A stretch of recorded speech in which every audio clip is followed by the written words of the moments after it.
Sometimes what we think might be the obstacle is actually the path for us. And to step towards that. And it really starts with accepting where you are on your journey.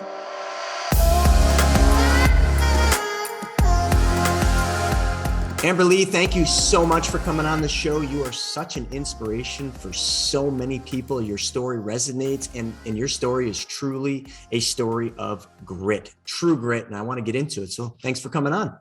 Oh my goodness. I am so excited to see you. I haven't seen you in a while, and I'm truly honored to be on your show. I love your show. So thank you for having me. I'm Oh, you're excited to so welcome. talk more. You know, We've been talking before we were recording. I'm like, oh yeah, we're doing a podcast interview. We better hit record. we were riffing before about, the power of saying no. And we were talking about previous lives where we said yes to everything, every podcast, every speaking event, every time somebody wanted something, we'd say yes. And we talked about the hardest thing in the world, which is saying no. But if you don't say no to something, you'll never be able to say yes to the right thing. And I know your story is sort of along that exact line. Back in the day, you had your fitness business, things were going well, life was good, but an event happened 10 years ago that just put the stops on it all. It wasn't even a matter of saying no, it was the universe just shut you down. And I'd like to kind of talk a little bit about that, because everybody goes through things in life, and some of them are nothing, but they dwell on these things. And yours was a life-threatening. Can we just start there, and then we'll just see where it spins? Yeah, I think, it's interesting. You said the universe put a stop to that. And I think sometimes the universe or God, whatever your higher power, I believe that there is definitely a power higher power that kind of is bigger than me. And sometimes I am just stubborn, and I don't listen to the little whispers like, you need to slow down. You need to take a look at your life. What's going on? And I am forced to stop. So I'm getting better about saying no to things like we were talking about earlier, so I can say yes to the right things. But yeah, I was at the height of my fitness career. I was sponsored by Nike. I was doing infomercials. I'd done a fitness video the day before. And this day I had run 11 miles with my workout partner and beat him for the first time. So I was really like feeling on top of the world, like, yes, it's a good day. And I just moved to Texas, but I was living in California for the past 31 years. And it's one of those beautiful California days where you understand why people want to live in California, because it's just gorgeous, perfect weather outside. And I hopped on my Harley on my way home from work. And man, in the blink of an eye, everything changed. I had an SUV who shot out of a parking lot, and I tried to jump off my bike. That there was nothing I could do but just let off the clutch, try to jump. And I was T-boned, thrown 30 feet, and then sliding down Ventura Boulevard, which is a really crazy busy street. And all I could think was, please don't let another car run into or hit me. And when I finally came to a stop, I looked down at my leg, and it was crumbled into pieces. And it's crazy to look down at yourself and see your body completely deformed. Like my foot was dangling off. It was only hanging on by the skin.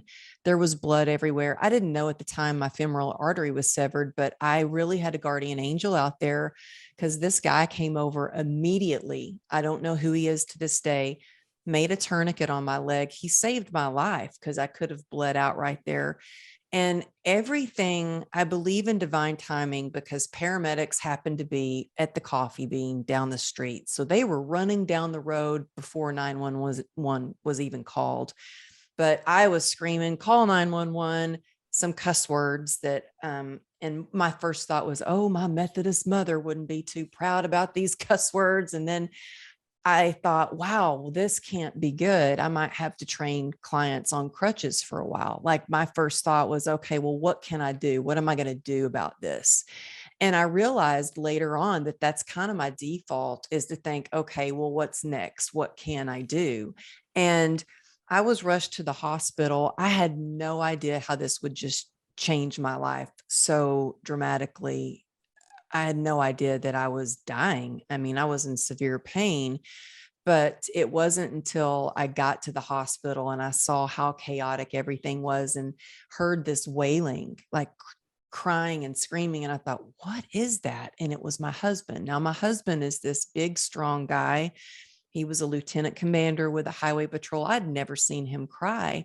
And I thought, well, I must be dying. And I yelled across the hospital room. I said, honey, get over here. I need you to be strong for me. In that moment, I needed to know that he was going to be okay because we have 2 kids. And I thought this could be it for me. I want to make sure he's okay. He's got everything under control.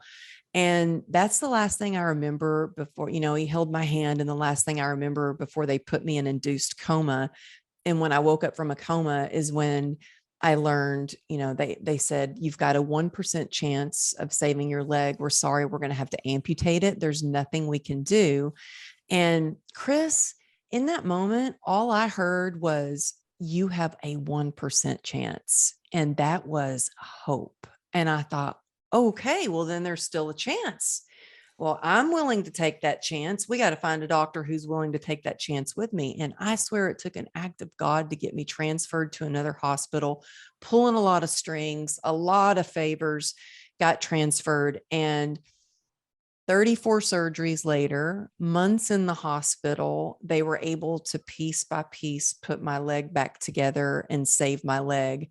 And that actually was the beginning of my healing journey. And this sounds crazy to say, that was actually the easy part. Because I had doctors and nurses to help me, and it was painful and it was hard going through those surgeries, but it was hard when I got out because we had, I was out of work.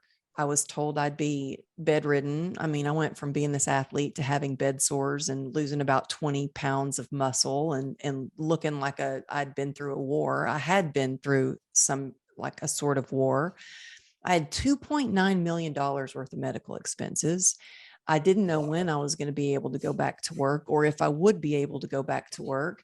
Then I saw a doctor who diagnosed me with complex regional pain syndrome as a result of the injury to my leg. And I was told I would be permanently disabled, be wheelchair bound forever, just to stay in my wheelchair, and I would never work again. And so the emotional aspect of the resilience that I had to tap into to get through it emotionally, spiritually, physically is what I really had to learn to do. I realized I didn't have a lot of tools. And so now I'm most passionate about really sharing some of the things that I learned along the way, the hard way, with others, because we all go through challenges. We all have pain, whether it's, emotional or physical. And there's so many people that have addictions, whether it's alcohol, social media, food,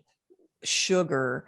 And this whole thing led me down a path of darkness where it led me into addiction. And so in 2016 is when I really turned my life around. So it took some time after my accident. It went from being, yay, I survived, to holy crap, this is the rest of my life. To be diagnosed with a nerve disease dubbed the suicide disease, I understood why people either slowly killed themselves or committed suicide, because it's that painful. And so it's been a lot of lessons. And I think pain has been my biggest teacher. Well, when I read this whole thing, and learned about that, I knew about the accident, I knew about your leg and everything. And, that's all. The coolest part about your story there is the doctor said you had a 1%. And that's what you hung on to. There's so many people that would have focused on the 99% chance that they weren't going to keep their leg. You focused on the one positive, which is the 1%. And in life, I think every one of us have our own demons, our own instances, our own problems. But we so often focus on the negative, the 99% or whatever it is. We very rarely ever focus on just the positive, because the positive isn't what people want to talk about. The positive is not what we're really in society brought up to think about. It's negative, negative, negative, but you hung on to that 1%. And because of that, you saved your leg. But when I researched that pain disorder, I couldn't believe what I saw. I'd never heard of it. That's why I had to just Google it. And you're right. Like there's a huge percentage of people that don't make it through that. And they don't make it through it because they do what you said, either suicide or they just allow it to just take their life. And I never thought that was an even possible thing. But in your story, I read something that I just have to talk about. There was that point where literally you were about ready to give up because of the pain. And you know, your fitness career was gone. All the stuff that you had come to just like make your life about was pretty much in your mind gone. And you're sitting there.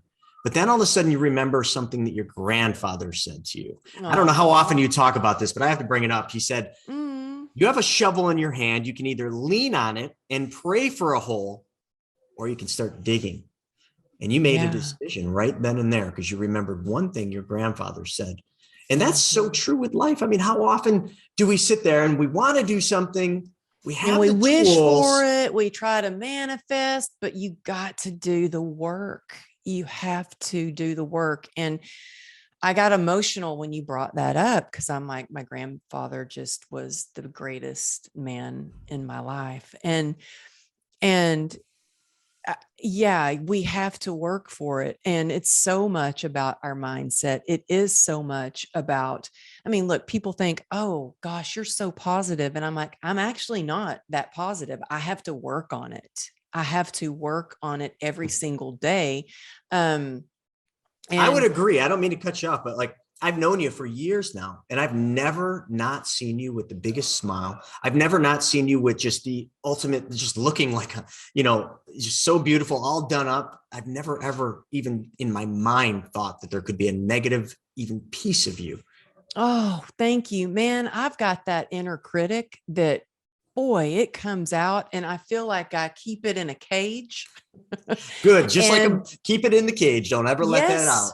Yes, it's like that inner critic that lives in my head, and I try to keep him locked up, and that voice comes out and it tells me I'm not good enough. Or, I mean, especially after my accident, because I went from being a fitness model and known, like the guys, the fitness competitors at the gym called me legs because I was known for having these strong legs and I lifted with the guys.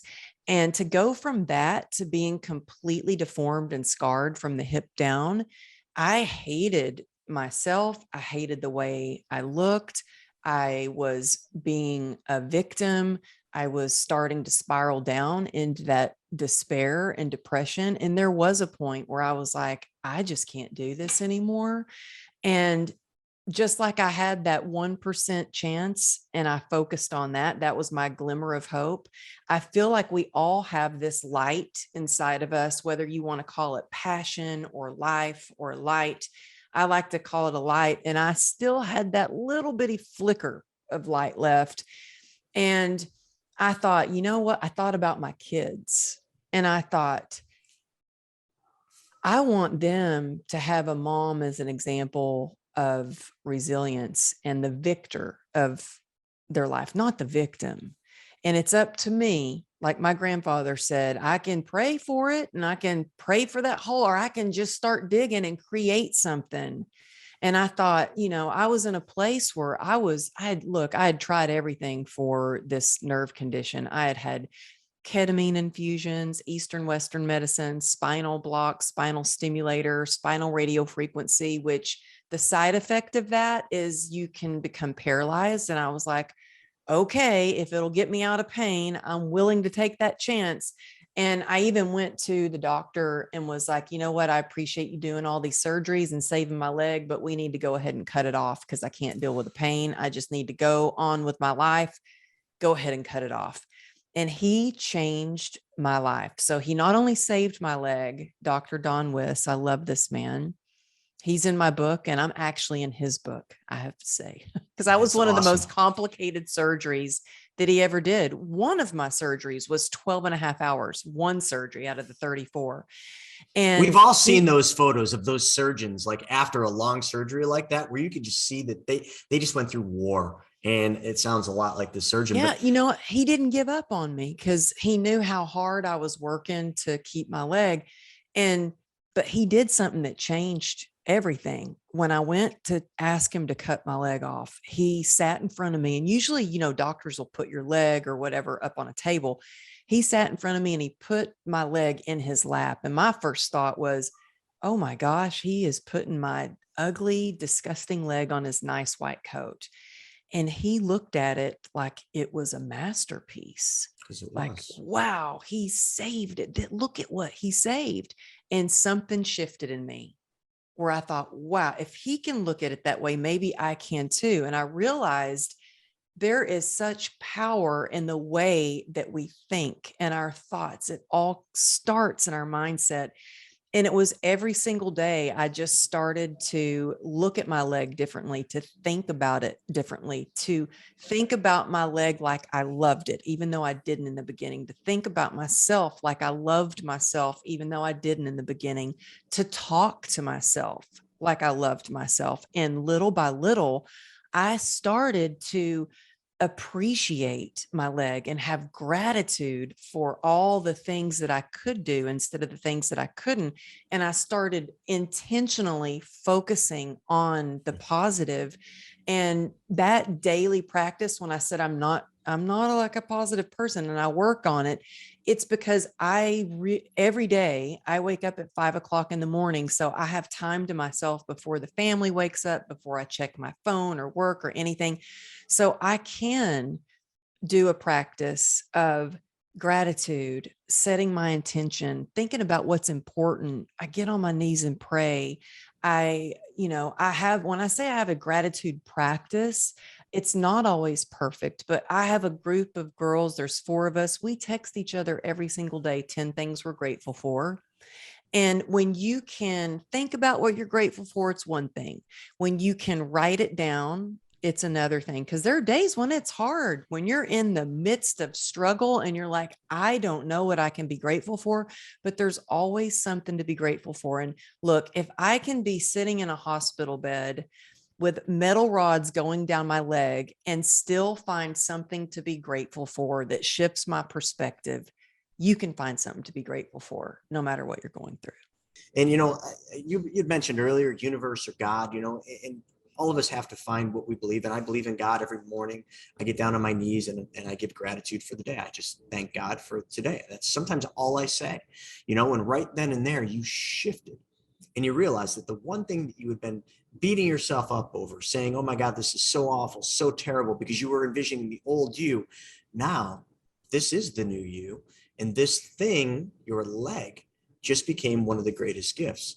And today, just knowing you for, the couple of years that I have, like, I can imagine you back in your fitness days, but you wouldn't have been the same today because you have something in a story that can change millions, if not tens of millions of people's lives by simply that one statement you made about changing that perspective right there, right there.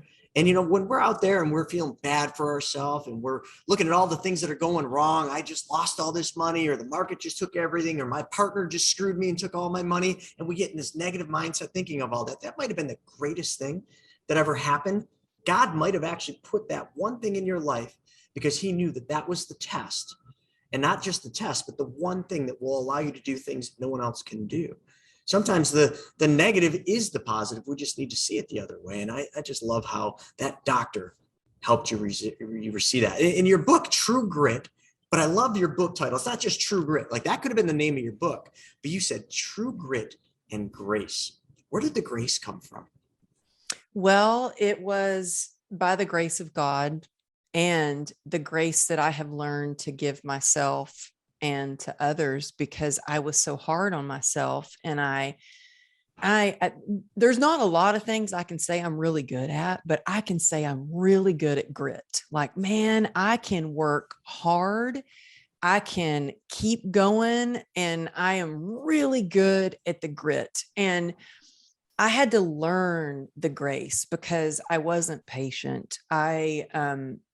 I broke the titanium in my leg. The doctor was like, I don't know how you broke titanium. But yeah, titanium. Actually, you know what? I convinced pathology after that surgery to give me that titanium.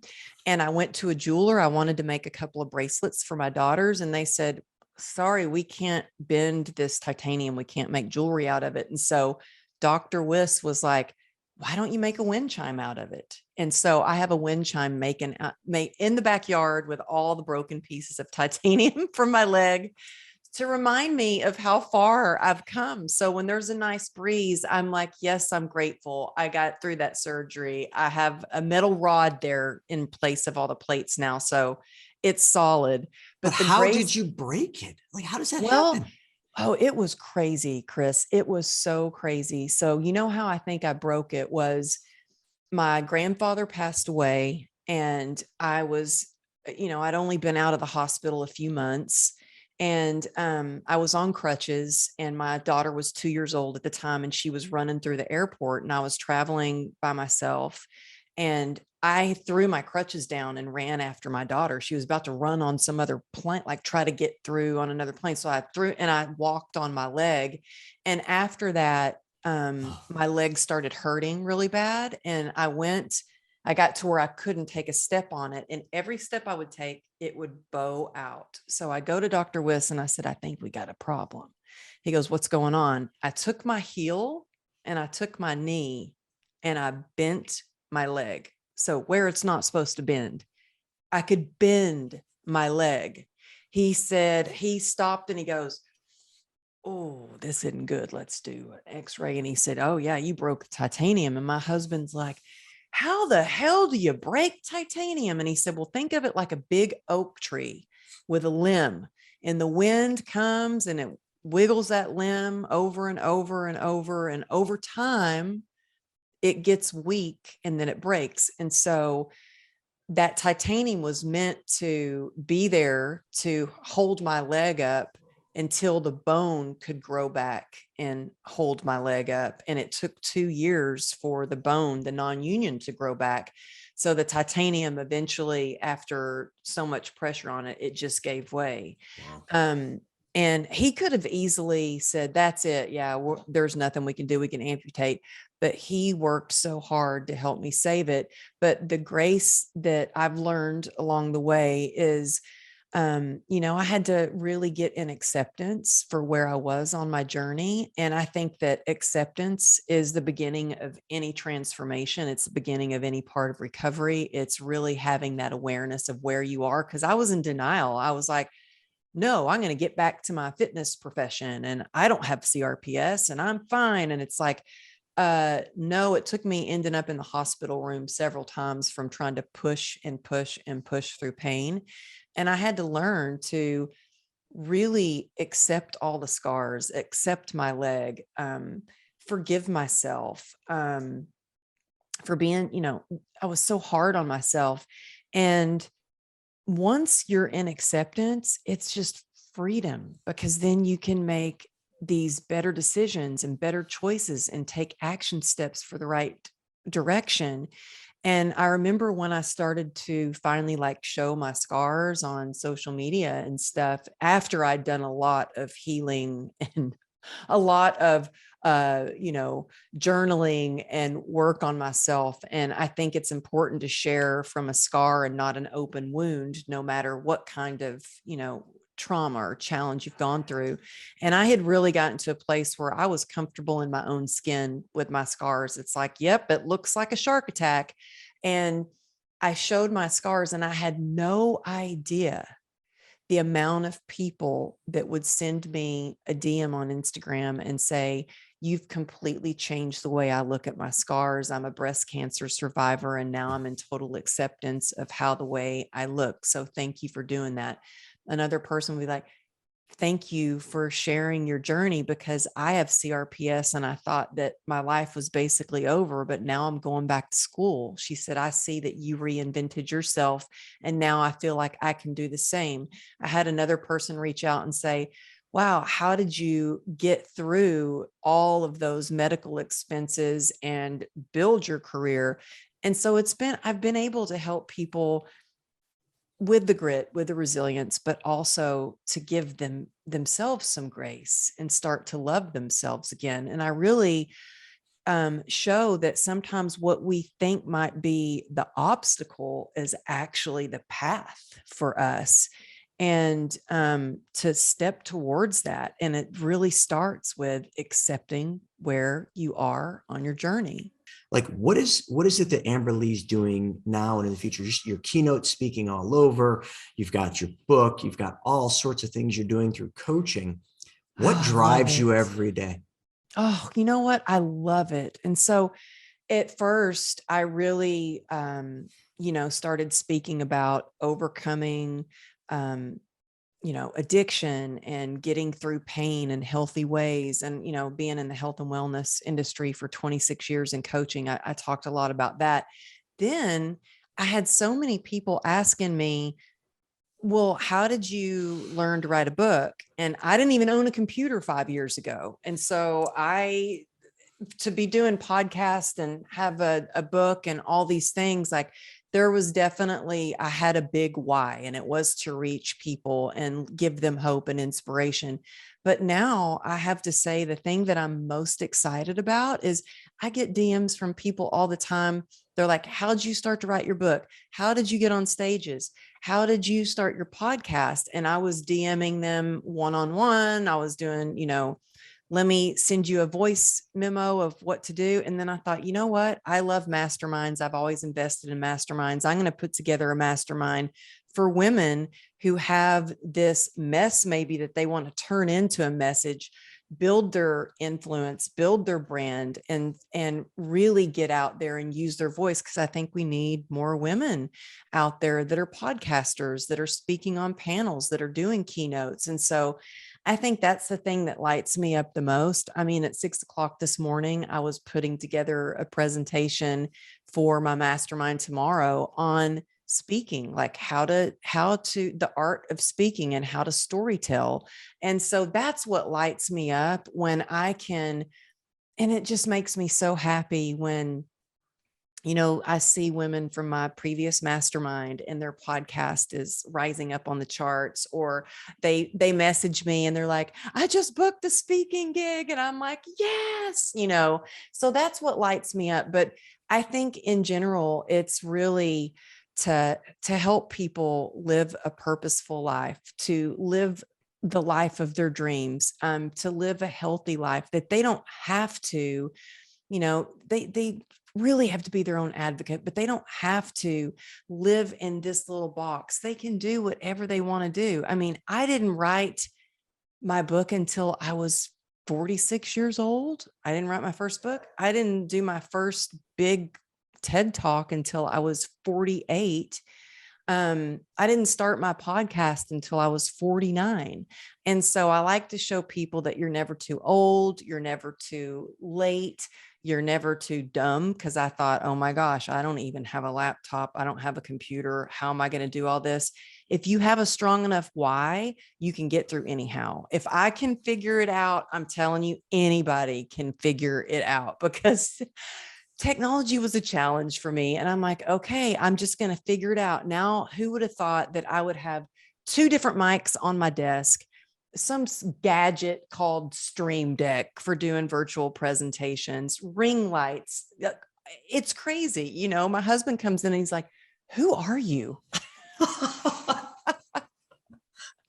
Oh, you said something there that just resonated so much. And it's something that I've had to change in my life and had to really, really work at it. And it's in a book, and it was just brought to my attention. It's just so funny you mentioned it. The book is called The Wealthy Gardener. And in one part of the book, he's talking about What's it called? The Wealthy Gardener. It's I'm phenomenal gonna book. write that down. Phenomenal book. I'm reading it to inspire me to write this book that I'm trying to write for my daughter about the laws of wealth. But the thing he says in the book is, he says exactly what you just said. He says, so many people in life focus on the how. How am I going to do this? How am I going to do that? Because, our upbringing, we're taught the negatives, like the limitations. But I look at my daughter, and I'm just going to translate it back to my 23-month-old daughter. There's nothing that my daughter looks at doing, nothing she sees, nothing she attempts that she, in her mind, believes she can't accomplish. There's not a thing out there in the world that my daughter can't do. And we're born with that. We're born with that because we're born to understand the why. So true. If we focus, I really believe there is so much power in our thoughts, and it matters what we pay attention to. And I think that resilient people are very aware of that, and they know to really carefully focus on what they're putting their thoughts on, their energy on.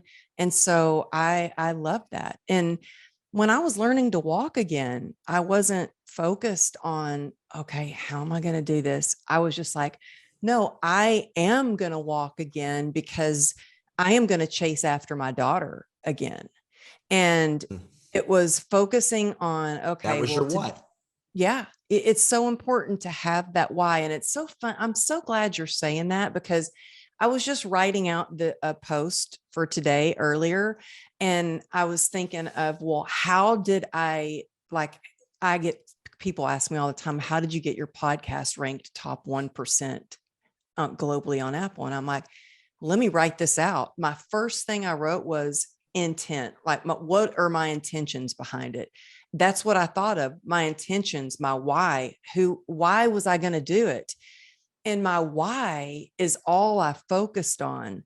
And then I was like, okay, well, I'm not figuring out the technology part, so let me get a producer to help me with that. And then if you just keep focusing on why you're going to do it, why it's important to you, then everything does fall into place. But it's also the grit behind it and the consistency. Yeah, and I'm glad you brought that up, because a lot of people would take what we just said, the why, and they focus on the why every day. But we're not saying here that there's not a whole bunch of grit and hard work and determination and consistency and persistency that comes along with the why. Don't disregard hard work just because you understand your why. I was talking to my wife before I was getting ready to go, and I mentioned to Larissa that I was interviewing you, and I had no recollection that my wife even knew your name or anything about you. I'm just thinking she's going to say, who's that? And she's like, oh my God, she's amazing. In my mind, and I'm just like, holy crap, Amber Lee has gotten huge. Like my wife, No, I'm not. I don't even listen. Like, yeah, you have. Like, you're see? so kind. You are so my kind. wife. I'll have to meet your wife. She's amazing. But I mean, when she said that, I'm just like, wow. My wife doesn't really get out there anymore. I mean, she's a mom, she's taking care of little Vivi. But when she said that, it literally struck something to me. And first thing I thought is, wow, how do you know? But I didn't ask that. I just was like, yeah, she's amazing. And she said, I can't wait to hear that episode. Thank you so much. Well, I have to tell you something so funny. So yesterday, my husband, we're new in this area. We found a new gym. And I guess he had told one of the trainers there at the gym about me or something. And I guess she looked me up on Instagram, and he went into the gym yesterday, and he said that this trainer walked up and said, wow, your wife is big. And my husband was like, she's not that big. I mean, she's skinny. And she goes, no, I mean, big. Like she's like a celebrity. And my husband's like, oh, she's not a celebrity.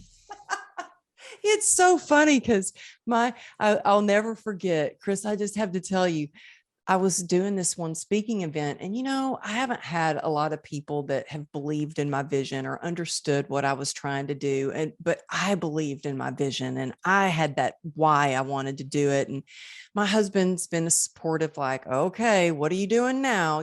But when I first started speaking, I'll never forget, he was just like, you get paid to like speak on stage. He didn't get it at all.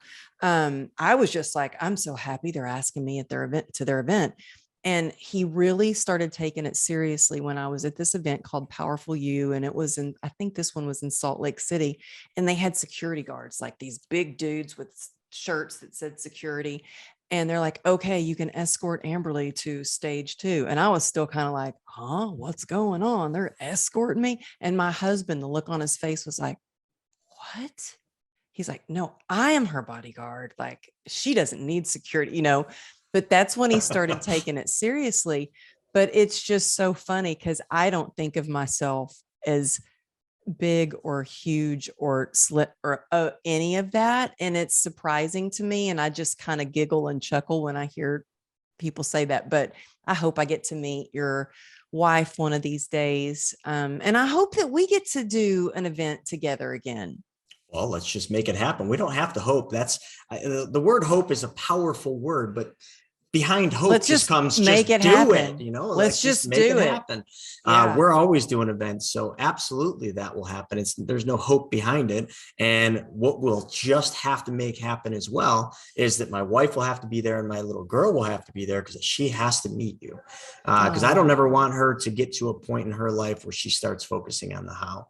I want her to understand that life is limitless and she can do anything she wants if she just focuses on it and puts the grit behind it. And I don't know. There's so much to it. I've never, you know, I'm a late dad, you know, at 44, I've got my first little one, you know, and I waited a long time. I said no a lot of times so that I could wait to say yes to the right one. And it's just like my entire focus has changed. And I want her to meet people like you and understand, you know, what you've gone through and how many people's lives you changed. But the cool part is you just mentioned it, you know, you don't view yourself as being a celebrity or, you know, this big person as that person at the gym said, but you are, but you'll never, because you're focused on, you're just solving people's problems. You're just going out there and sharing your story and helping people. And if you just keep doing that and you never let it go to your head, like you'll just keep getting bigger and bigger. I see it all the time. I think when it goes to your head, you start saying, oh, I'm a big celebrity. I'm this, that, and the other thing. That's when things just go downhill because that's when you've arrived. And there's an important book I read a long time ago called Becoming Your Own Banker. And he has this whole section in the book called the arrival syndrome. And it talks about, it's an actual thing. When people actually arrive at a certain level that they think that they've succeeded in life, they've arrived at that level they've been dreaming about, the only place they can go is back down. So you'll never arrive.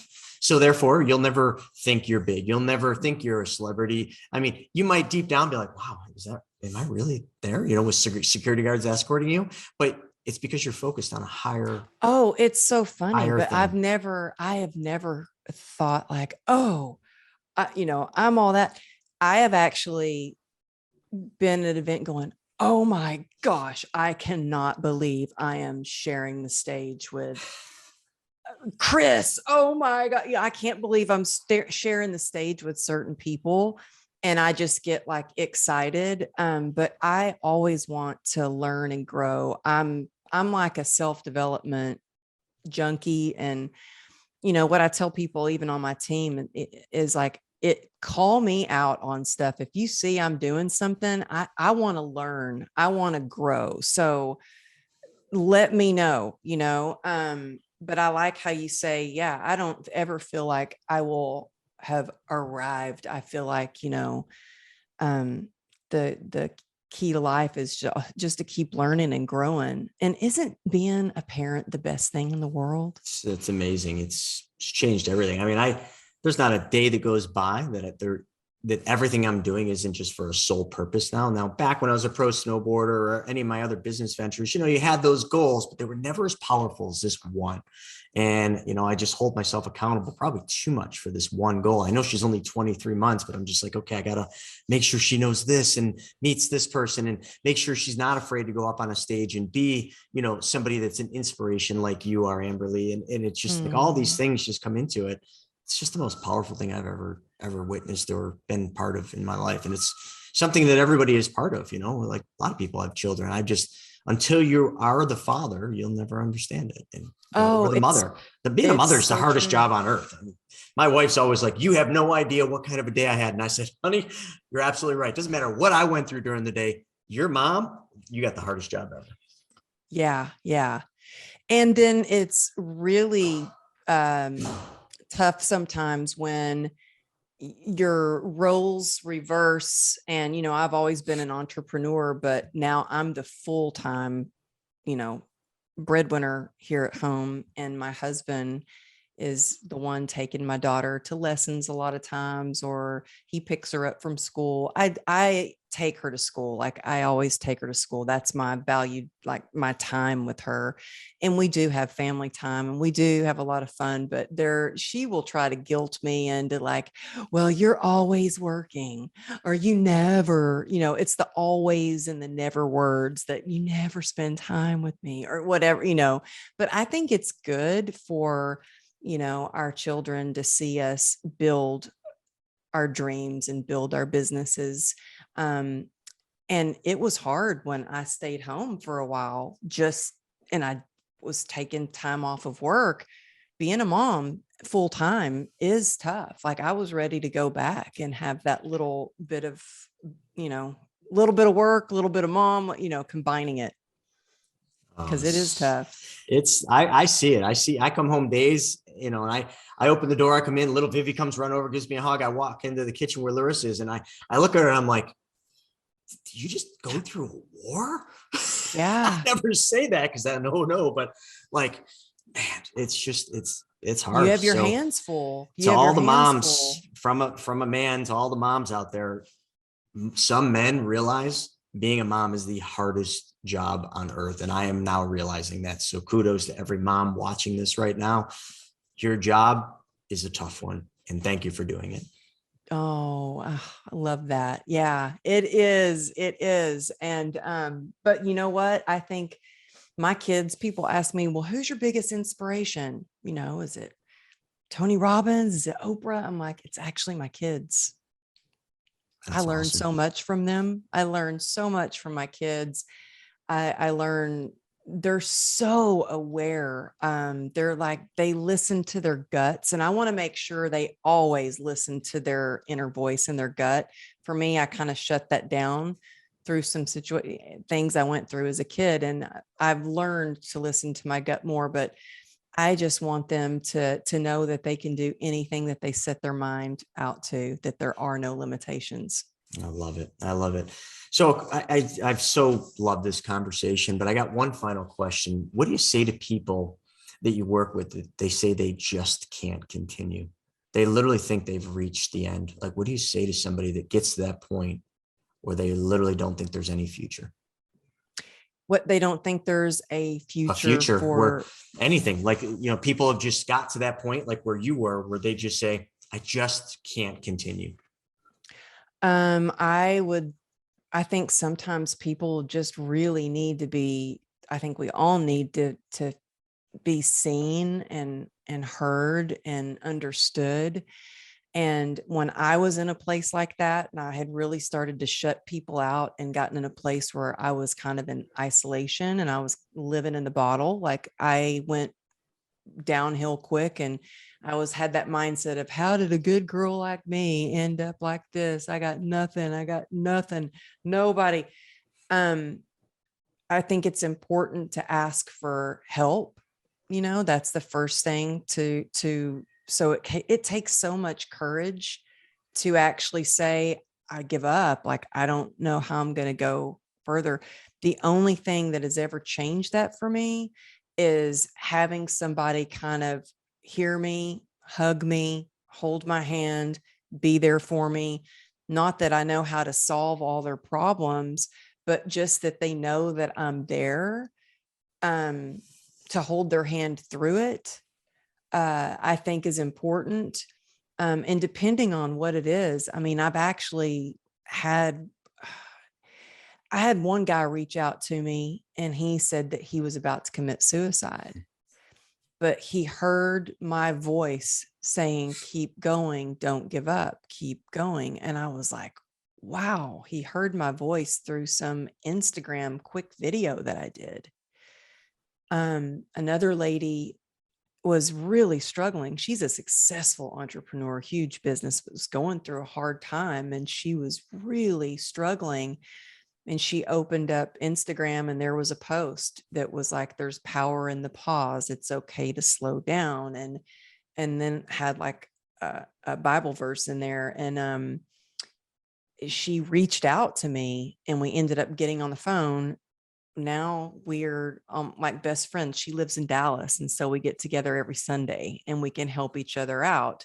So I think, first of all, it's the courage to ask for help and the willingness to be vulnerable. And then if somebody reaches out and you don't know how to help, like I will say the first person I reached out to, they're like, yeah, I'm going to help you. And then I didn't hear from them for a week. And so I started Googling like recovery centers. And so I think it's so important that you have to know that you have to be willing to help yourself. And I think there's gift in desperation. So look at desperation as a gift, because I was willing to do whatever it took to make my life better. whatever, somebody that I trusted said, I was like, okay, whatever you say to do, I'm going to do it. They're like, okay, you need to pray every day. Okay. You need to get grateful. Okay. Like, so that willingness, to ask and the willingness to receive help, and community, there's just such power in community and knowing that you don't have to do it alone, like just being able to bounce ideas off of people. And that's whether you're a successful businessman like you and you have all the success. I think every level of success, we need to be able to reach out to people and ask for help and know that we're not alone, whether it's struggles that we have with technology or it's struggles that we have in relationship or with our kids. It's so important to have that community. That was so funny. Technology troubles. Just so everybody knows, before we were going, we had internet issues. We had Zoom issues. I couldn't get on. I had to switch studios and get everything transported over. And I don't know how to basically do anything with a computer, but I had somebody to help. And it was one of my friends. And Exactly. I had just thought about him literally right before I opened up Zoom. And I had no idea I was going to see Andrew when I was like, oh, I was just thinking about you. It's like, it's so good to see you. So I loved that we had some issues because it gave me a little bit more time to get to see you and spend time with you. Yeah, it really did. And I was blessed for that. And, one thing you just said there that my friend Kelly Cardenas talks about a lot is in life, we judge people from what we see, from the car they drive, the house they live, the money they make, the way they perceive themselves to the public. But we truly will never know if someone's hanging on with all 5 fingers or just the edge of their pinky. They might seem like they are at the top of the world and they're hanging on by a pinky. So folks, just sometimes all you need to do is just give somebody a hug, just give them a word of encouragement, just tell them something that you don't want to. When that gut tells you to say something, just say it. Amberly, you do that for people every single day. You don't give yourself enough credit sometimes, but I think you need to. And I think you just need to keep doing more and more. How would people learn more about you? Where can they get the book, True Grit and Grace, and just follow you? Thank you. AmberlyLago.com. A lot of people text me at 8. I mean, it's really me texting. So if you want to text me, it takes me a couple of days to get back sometimes, but you can text me the word grit and you can get a free downloadable, like it's a playbook. I call it playbook because I want people to have fun on how to tap into your resilience. It's 818-214-7378. And then I hang out on Instagram mostly at Amberly Lago Motivation. You'll see some behind the scenes shenanigans. And so, yeah, reach out to me, shoot me a DM, reach out, email me. You could do that through my website. So I love to hear from people. Let me know you heard it, or take a screenshot of Chris's show and share it and tag me at Amberly Lago Motivation. And I will share that in my story. I think that there's power when we come together and we can spread happiness. So when I see that, I will share it in my story. Love it. So folks, we will put all those in the description so you don't have to re-listen to that part again. Just go on, text that, look at the Instagram, go to the website, whatever it is you need.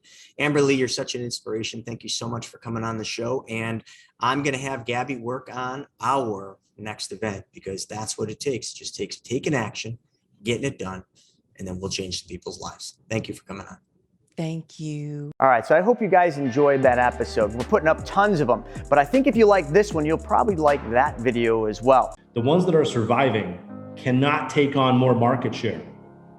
And the ones that failed exited the market. So now there's a whole segment of that industry that is underserved. And my clients, your clients, the ones that are thriving, they're gonna go get that market share. So through downturns, if you're prepared, you grow.